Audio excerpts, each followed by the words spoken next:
안녕하십니까. 관광자원에 의해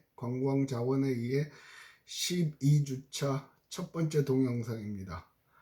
녹화를 하는 지금은 5월 28일 목요일 오후에 지금 녹화를 하고 있습니다.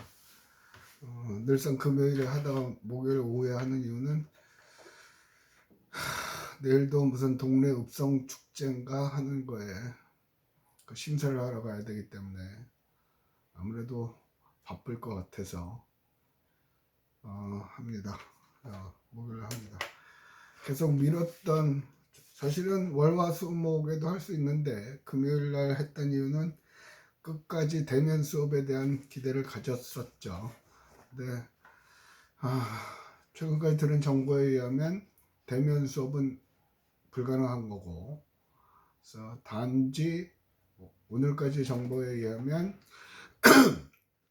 기말 시험은 학교에 와서 친답니다. 불행 중 다행이에요. 불행 중 다행이고, 성적에 관한 거는 어떻게 할 건가에 관해서 아직까지 공식적인 지침을 받지를 못했습니다. 그런데 조금은 여유가 있는 것 같아요. 절대 평가를 한다 하는 얘기까지 들었는데, 그러면서도 비율을 좀 제한을 하는 것 같긴 한데, 어쨌든 그렇습니다. 상황이 그렇고, 지금은 오늘은 여러분들이 낸 그 명단을 가지고 조 번호를 부여했습니다. 조 번호는 의미가 없습니다. 원래대로 하면 조 번호가 발표 번호, 순서의 번호이나 이번 학기의 발표는 여러분들이 동영상을 찍어서 올려야 되기 때문에 발표 순서는 의미가 없습니다. 그러나 각종 서류 처리를 하거나 할 때 조 번호가 있어야 되기 때문에 각자의 조 번호를 정해서 지금 1학년 총대한테 넘겼고요. 그 다음에 여러분들이 질문한 것 중에 발표 자료를 전달을 해야 되는데 수령인이 어쩌게 합니까? 뭐 그렇게 얘기가 있었는데, 원래대로 하면 질문조한테 주게 돼 있었죠. 근데 모여서 발표를 듣고 채점을 강의실에서 발표를 듣고 채점을 할 수 있는 상황이 아니기 때문에 부득이하게 동영상 처리를 하죠. 그래서 질문을 할 수가 없습니다. 그래서 질문이 없고요. 그래서 채점 문항도 5가지인가 6가지로 해서 엑셀 파일로 만들어서 총대에게 전달을 했습니다. 그래서 총대가 그걸 아마 단톡방에 올릴 것 같아요. 그래서 보시면 될 것 같고, 그 다음에 여러분들이 조심하셔야 되는 거는 분명하게 얘기합니다. 미리미리 확실하게 체크를 해서 카톡으로 10분짜리 동영상을 올릴 수 있도록 하십시오. 마지막에 올려가지고 뭐 용량이 안 됩니다, 뭐가 안 됩니다 하고 저하고는 상관없습니다. 그러니까 여러분이 확실하게 체크를 하셔서 10분짜리 동영상을 만들어서 올리시고, 발표는 혼자 한 분이 하셔도 되고요. 전 조원이 하셔도 되고요. 상관이 없습니다. 조언을 짰는데 어떤 한 조는 뭐 어차피 공개가 되겠죠. 7명으로 짰고요. 또 한 조가는 4명으로 짰습니다. 그 조에는 공지한 대로 추가 인원이나 모자라는 인원에 대해서 규정대로 감점을 하도록 하겠습니다. 그리고 정확하게 제출하는 날짜와 시간, 최종 제출일과 시간이 정해져 있기 때문에 그 시간 이후에 도착한 거는 미제출로 하겠습니다. 그 사전에 제출하는 건 상관이 없으나 그 시간 이후에 제출하는 건 미제출로 하겠고요. 그다음에 제가 이 발표 수업을 하면서 가장 중요시 여기는 것 중에 하나는, 지난 시간에도 얘기했지만, 혼자 가면 빨리 간다. 그러나 함께 가면 멀리 간다. 그죠? 4차 산업혁명 시대, 또 언택트 문화, 그럼에도 불구하고 결국은 창의적인 아이디어는 사람을 만나고 대화를 하는 속에서 얻을 수가 있습니다. 그래서 여러분들이 모여서 하는 걸 적극 권장을 하고요. 물론 마스크를 쓰고 깨끗하게 하면서 큰 소리로 얘기하지 않지만 코로나 사태 주의를 하면서도 할 거는 해야 되니까 어쩔 수가 없죠. 하시고, 그리고 중요한 거는 기말 시험지에는 여러분의 조원을 서로 평가하는 날이 있습니다. 조원 평가를 하는 날이 있습니다. 그래서 조원이 6명이니까 최고로 잘한 사람한테는 조원이 6명이니까 나를 빼면 5명이죠. 이 5명 중에서 누가 제일 잘했는지 평가해서 잘한 사람한테 5점, 그 다음 4, 3, 2, 1을 주는 겁니다. 그래서 그 정도로 할 거고요. 조원이 4명인 경우는 나 빼면 3명이죠. 그러니까 최고로 잘한 사람한테 3점을 주고요. 또 그 다음 사람한테 2점을 주고요. 또 그 다음 제일 안 했다고 한 사람한테 1점을 주는 거죠. 조원이 7명인 경우에는 나를 빼고 6명이죠. 그러니까 최고가 6점이 되겠죠. 그래서 기말 시험에 그 채점을 하는데 기말 시험제도 그게 채점란이 있습니다. 그리고 좋은 평가는 공개하지 않습니다. 그래서 좋은 평가를 잘못하시면 그분의 평가는 무효로 하고 그분은 추가로 5점 감점을 합니다. 이 말은 모여서 작업을 할 때 서로 존중하고 아이디어를 서로 잘 교환하고 대화하고 하면서 하시길 바라는 뜻에서 하는 겁니다. 됐고요. 그 다음에 시험에 관해서 간단하게 얘기를 하면 제 시험은 여러분이 시험을 보실 때는 지난 학기에 저하고 관광학 원론 수업을 하셨던 분은 상관이 없는데 처음 하시는 분들은 모르실 것 같아서 저는 문제에서 요구하는 답만 정답으로 인정을 합니다. 아무리 길게 이렇게 예를 들어서 길게 썼는데 세 가지만 뭐뭐의 관광의 조건 세 가지만 쓰시오 했는데 어떤 분들은 4개, 5개 쓰죠. 그런 경우는 앞에서부터 순서대로 세 가지만 읽습니다. 그리고 세 가지가 맞으면 인정을 하고 그 중에 하나라도 틀리면 긋습니다. 이유는 뭐냐면 잘 모르니까 주절주절 갖다 붙이는 거죠. 그래서 그런 거는 저는 허용을 안 합니다. 안 하겠습니다만 여태까지 그렇게 왔고, 그리고 뭐뭐에 대해서 설명하시오 그러면 간단하게 보통 2-3줄로 쓸 수 있는데 한 10줄 쓰시는 분도 계세요.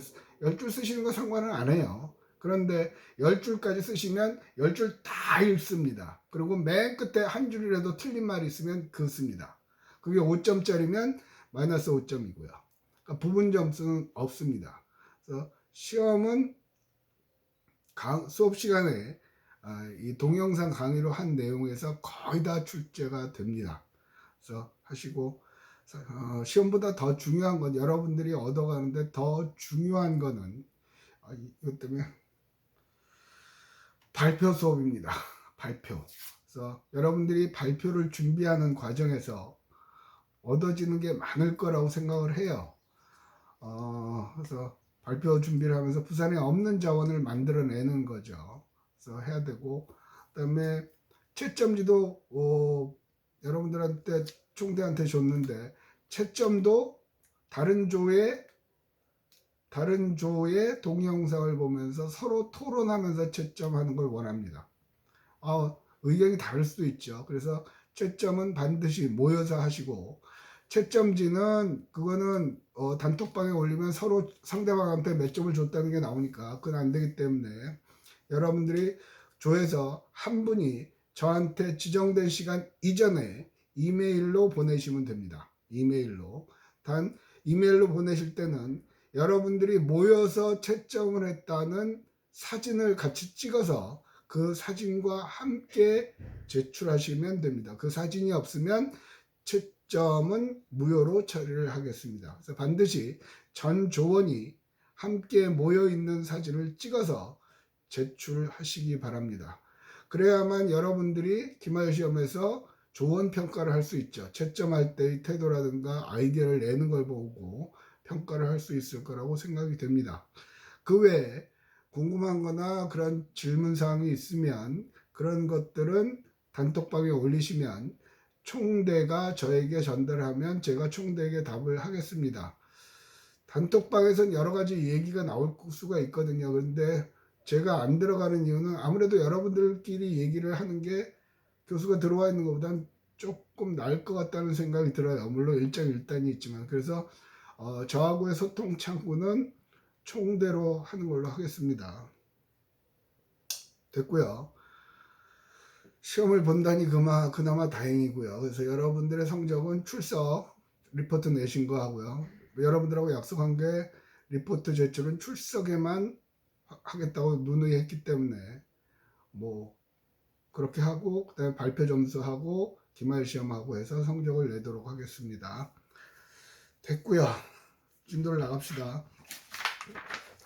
지난 시간에는 여러분 교재 84페이지요. 관광 개발의 대상 얘기하면서 모든 자연 및 인문 관광 자원, 교통 기반 시설, 각종 시설 자원, 정보 조직과 제공 체계, 각종 서비스 개선 이렇게 5가지를 교재에 써 있죠. 그러면 예를 들어서 다시 시험으로 가면 시험 문제에서 관광 개발의 대상 중 3가지만 하시오. 그러면 앞에서부터 3가지만 채점을 합니다. 그러니까 괜히 5개 썼다가 뒤에 게 틀려 있으면 그 씁니다. 그러니까 정확하게 시험 문제에서 제시하는 것만 하시면 될 것 같고요. 됐죠? 자, 이거는 자 이렇게 생각합시다.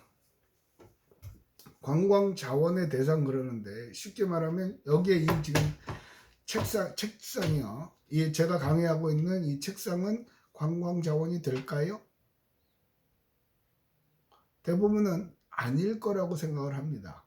그러나 책상도 관광 자원입니다. 예를 들면 여러분 앞에서 강의하는 안범용이라는 사람이 존재하지 않지만 노벨 관광상을 탔다고 칩시다. 그러면 그 다음부터는 이 연구실이 관광 명소가 되죠. 교수님 그게 말이 됩니까? 예, 말이 되죠. 몇 사람이 모여서 회의했어요. 그냥 한두 시간 회의한 것밖에 없는데 회의한 그 회의실이 관광 명소가 돼 있죠. 그게 어디예요? 누리마루요. 에이펙 정상회의 했잖아요. 그러니까 관광 자원은 사람들이 보고 느끼고 재밌다고 느끼면 모든 게 관광 자원이 될 수 있습니다. 그래서 여러분들이 그걸 잘 생각을 하셔야 되고 다시 프로젝트 왔다 갔다 하는데 지금 여러분하고 강의실에서 수업을 하면 훨씬 그 이야기 전달도 잘 되고 여러분의 표정 봐가면서 할 텐데 이번 학기는 한동안 망했어요. 한동안 유행했던 말 있죠. 이생망. 이번 생은 망했다. 이번 생을 리셋하고 싶다. 뭐 그런 말 몇 년 전에 한동안 젊은이들 사이에 유행한 적이 있는데 제 개인적인 느낌이 그래요. 이번 학기는 망했다. 그래서 누가 나보고 다음 학기에 동영상 강의하라고 그러면 육아휴직을 하든지 무슨 도망가고 싶어요. 이거는 재미가 없어요. 화도 나고요. 여러분들도 마찬가지겠지만. 자, 다시 돌아가서 지금 여러분들이 하는 프로젝트는 자꾸 모여서 얘기를 해보십시오. 뭘 만들 건가. 그래서 다시 한번 얘기하지만 환경에 관한 건 무시하고 법에 저촉되는 건 무시하고 돈 들어가는 건 무시하라고 그랬어요. 그런 거 따지면 여러분들 수준에서 할 수 있는 게 없죠. 하여튼 독특하고 매력적인 자원을 만들어 보세요. 그리고 그걸 파워포인트로 해서 발표를 하시면 됩니다. 됐죠? 자, 그 페이지 하단에 밑에서 넷째 줄에 한편 관광자원의 가치가 크다는 것은 일반적으로 관광객을 유치 능력이 크다는 것을 의미한다. 그죠? 자원의 가치가 크다는 것은 그것을 보러 오는 사람이 많다는 얘기죠. 가치라는 건 결국은 돈을 벌 수 있는 거란 말이에요. 관광은 노는 거다. 근데 관광을 제공하는 사람은 왜 제공한다? 돈 벌기 위해서. 그러니까 자원의 가치가 크다는 거는 그거 하나 가지고 돈을 많이 벌 수 있다는 거죠. 그거예요. 간단해요. 심플해요. 그런데 여러분들 소비자 입장에서 돈을 재미없고 시시하고 그저 그런 거에 쓰고 싶은 마음은 없죠. 뭔가 남보다 색다른 경험을 하고 뭔가 재밌는 걸 찾는 게 여러분들 마음 아니에요. 저도 그렇고요. 그래서 그런 쪽으로 생각을 해서 자원을 만드시면 될 거예요. 그러나 쉽지는 않을 거예요. 도대체 뭘 하라고 그러는지 막 화도 나고 할 텐데 그래도 그 과정이 굉장히 커집니다. 여러분들한테도 지난 시간에 어떤 학생이 하나 왔죠. 그래서 본인이 희망이 뭐냐 그러니까 나중에 트럭 같은 거를 모는 트럭 운전 기사를 하고 싶다 그런 거를 얘기를 했거든요. 근데 제가 알기로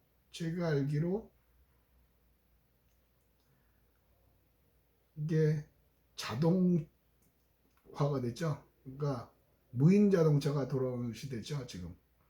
그러니까 그 학생이 얘기를 하더라고요 저한테. 그거는 좀 먼 일이 아닙니까? 아니요, 지금 당장이에요. 여러분들한테도 이 코로나 사태에서 제발 투덜투덜하지 말고 이 사회가 어떻게 변하는가 봐라 그랬단 말이에요. 근데 요새 보면 그 롯데 신동빈 회장도 자기가 자가격리 돼서 한 2주일 그 해외 갔다 오니까 자가격리를 했겠죠. 그리고 해보니까 집에서 일 보니까 해볼만 하더라. 그러면서 집에서 일하는 거, 그래서 재택근무를 활성화시키겠다라는 얘기를 해요. 재택근무가 된다 그러면 회사에서는 그다지 큰 회사 건물이 필요가 없죠. 그러니까 연장이 되는 거예요. 그, 그러니까 이 자동화의 개념, 4차 산업혁명의 개념 그런 걸 좀 느껴봤으면 좋겠어요, 여러분들이. 관광 자원도 바뀌죠. 요새 보면 코로나 사태로 해서 요즘 혼산이라고 그러더라고. 혼산. 남자고 여자고 성별을 떠나서 심지어는 20대조차도 혼자 산행을 하는 거를 그런 인구가 굉장히 늘었다고 그래요. 굉장히. 그러면서 남녀공이 편하게 레깅스를 입는다 뭐 그런 걸 본 적이 있거든요. 그러니까 사람들이 좋아하고 사람들이 즐기는 거는 흐름을 가지면서 자꾸 바뀌어가요. 그래서 관광은 그 흐름을 타지 않으면 안 되죠. 또 지난 시간에도 잠깐 얘기를 했던 것 같은데 여행업도 바뀔 거다. 과거에는 여행사는 항공기나 호텔에 티켓을 미리 사놓고 그거를 파는 걸로 수입을 올렸다고 그러죠. 그래서 근데 지금은 여행사를 통해서 호텔이나 비행기를 예약한 사람은 거의 없어요. 중장년 40대, 50대, 40대도 그렇게 하시는 분들은 드물어요. 그러면 그대로 과거의 그 경험을 가지면 그 여행사는 망한다는 얘기죠. 어저께 신문을 보니까 하나 투어도 자회사 열 몇 개를 없앤다고 그래요. 그러면서 인터넷이나 이런 플랫폼을 가지고 여행을 할 수 있는 쪽으로 사업의 그 범위를 변형을 시키겠다고 그러거든요. 그러니까 그런 변형을 하는 회사는 살아남는 거고요.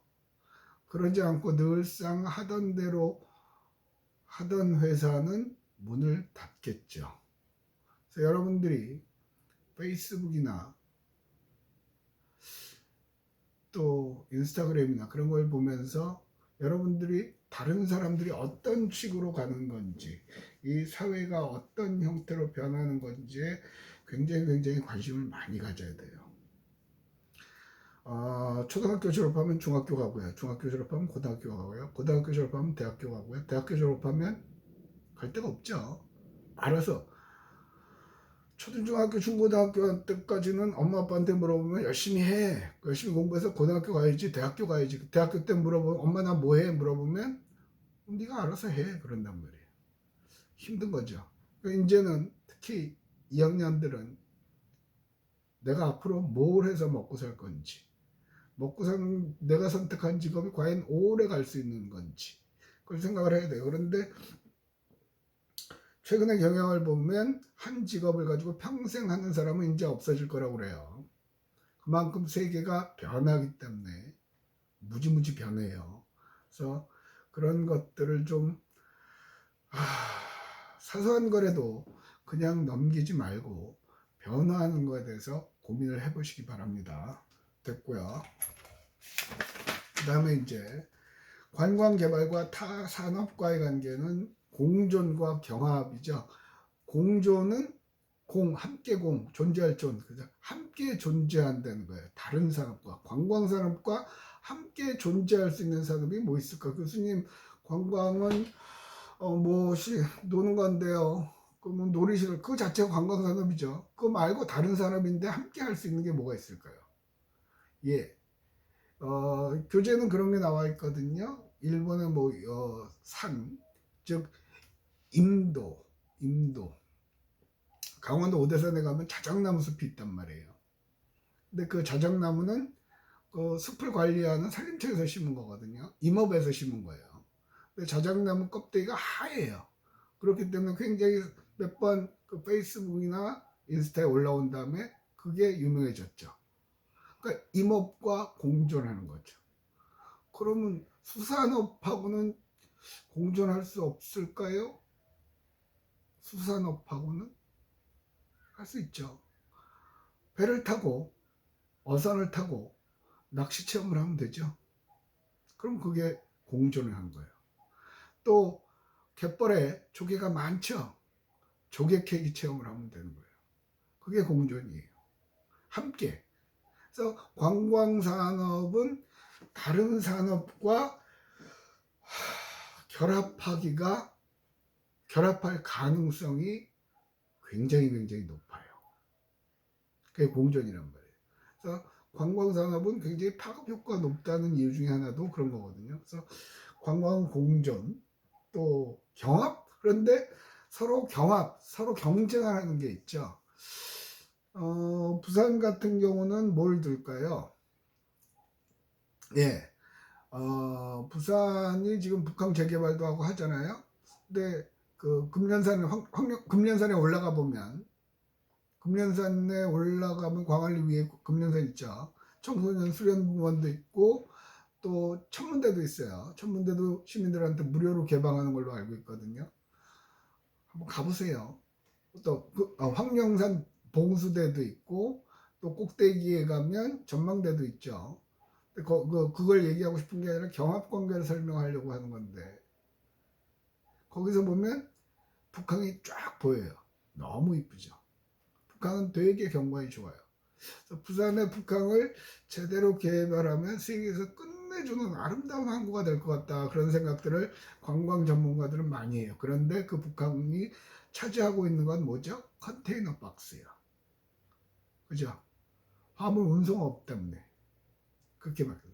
또 동해안을 가다 보면 많이 없어지긴 했는데 중간중간에 바닷가에 철조망이 돼 있죠. 어, 그 전에 노무현 정부 때부터 많이 철거하기는 했으나, 동해안을 쭉 가다 보면 굉장히 아직까지 남아있는 곳도 많아요. 그러니까 쉽게 말하면 국방과 경합이 되는 거죠. 참 이쁘고 아름다운 곳인데도 못 들어가는 거잖아요. 그죠? 경합관계라는 거예요. 그래서 경합관계, 국방 목적, 여기서도 그런 예를 들었어요. 또 식량 생산을 하기 위해서 농업의 경우 식량 생산을 경치가 뛰어난 곳인데 그곳이 농경지로 개간한다, 뭐 그런 얘기가 있거든요. 그런데 말은 그래요. 그런데 경합관계에 있으나 이것도 잘 활용하면 아까 수산업처럼 농업도 잘 활용을 하면 상호 공존의 관계로 관광과 공존하게 할 수 있어요. 그죠? 그래서 남들은 경합관계라고 생각을 하는데 그걸 공존의 관계로 바꿔줄 수 있는 방법을 찾아내면 되는 거죠. 교수님, 뭐 국방과 어떻게 관광이 공존을 할 수 있습니까? 경합이 되지 않습니까? 그런데 진해 군항제 같은 거 할 때도 뭘 타죠? 군함을 타는 시승식 같은 걸 해요. 그죠? 또 사천에 가면, 경남 사천에 가면 거기 항공산업이 있죠. 해마다 봄철에는 에어쇼를 하죠. 공군 비행기들이 막 연기를 뿜으면서 날아가는 거예요. 그러니까 모든 산업과 경합하는 산업임에도 불구하고 공존의 관계를 만들 수가 있어요. 그걸 해야 되는 사람이 누구야? 관광을 전공하신 여러분들이에요. 기존에 관광을 한다는 사람은 그냥 놀거리 볼거리만 찾는단 말이에요. 이해가 되시죠? 무슨 말씀 드리는 건지. 그래서 관광은 어쨌든 머리를 많이 써야 돼요. 그래서 다시 한번 얘기를 하지만 여러분들이 이번 프로젝트에서는 말도 안 되는 거지만 한번 만들어 보세요. 그래서 다른 여러분들 평가를 하는 거는 똑같죠. 20대 초반의 남녀 대학생이에요. 그리고 여성의 비율이 많아요. 그죠? 참고로 이번 평가에 저는 관여를 안 할 겁니다. 여러분들이 각 조에서 평가한 그 결과를 가지고 총점을 내고 계산을 할 겁니다. 그래서 다른 내가 똑같은 나라면 어떤 걸 좋아할 건가, 그런 고민을 좀 했으면 좋겠습니다. 자, 여기까지 하고요. 리포트를 낼게요. 리포트는 교재에서 제시하는 공존의 관계가 뭐가 있고, 무슨 뭐가 공존이다. 경합의 관계는 뭐가 경합이다. 그거를 제시하시면 제시해서 제출하시면 리포트는 끝나는 걸로 하겠습니다. 자, 여기까지 하고 관광자원의 이해 관자 12-1 동영상을 마치겠습니다.